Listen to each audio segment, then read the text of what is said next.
நான் உலகத்திற்கு ஒளியாயிருக்கிறேன். என்னை பின்பற்றுகிறவன் தான் இருளில் நடவாமல் ஜீவ ஒளியை அடைந்திருப்பான். தம்பி சொல்லிட்ட, நீ ஒன்னு சொல்லிட்ட. ரெண்டாவது என்னது?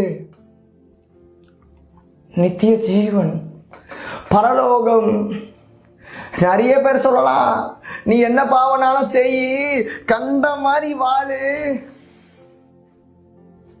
உன்னுடைய அந்த சாம்பலை எடுத்துட்டு போய் கங்கை நதியில கடைச்சிட்டா போயிடலாமா?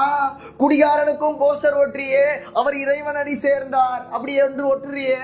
குடிகாரனும் ஒரு நீதிமானும் ஒரே இடத்துல இருப்பானா?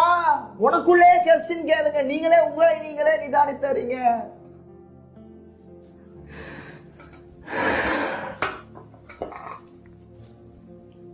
எப்படி இறைவனடி சேருவீங்க? இஷ்டம் போல கண் போக்குற வாழ்க்கை, இருதயம் விரும்பினதெல்லாம் செய்ய வேண்டியது. பைபிள் வசனம் தெளிவா சொல்லுறது,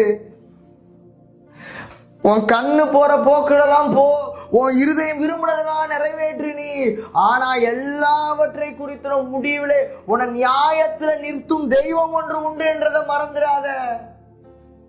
என்ன கேட்க யாருமே இல்லையே, என்னிடத்தில் பணம் இருக்குது, என்னிடத்துல பொருள் இருக்குது, என் ஆஸ்தி இருக்குது, என்னை யாரு கேட்க முடியும்?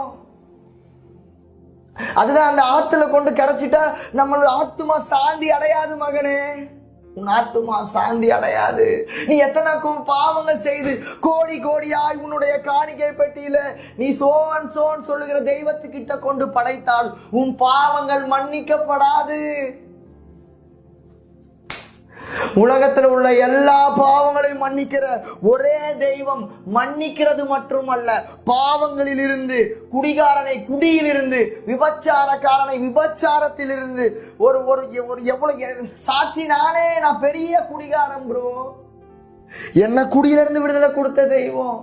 நான் ட்ரக் அடிக்டர், எனக்கு விடுதலை கொடுத்தாரு. இந்த மாதிரி மனுஷனை நேசிக்க வேற தெய்வம் கிடையாது. சும்மா பாவம் செய்யாதேன்னு சொல்ற தெய்வம் மாத்திரம் அல்ல, இந்த உலகத்திலே இந்த பாவங்களில் இருந்து விடுதலை ஆக்கிய இயேசு என்ற தெய்வத்தை தவிர வேறு ஒருவரும் கிடையாது, ஒருத்தருமே கிடையாது. He is the way of truth. தம்பி ஒன்னு சொல்ற. ரெண்டாவது, He is the only way of truth. அவர் சொல்லி இருக்கிறார், I am the way of truth. நானே வழி, நானே சத்தியம், நானே ஜீவன். என்னை பின்பற்றுகிறவன், வசனத்தில் எழுதியிருக்கல, என்னை பின்பற்றுகிறவன் இருளிலே நடவாமல் ஜீவ ஒளியை அடைந்திருப்பான்.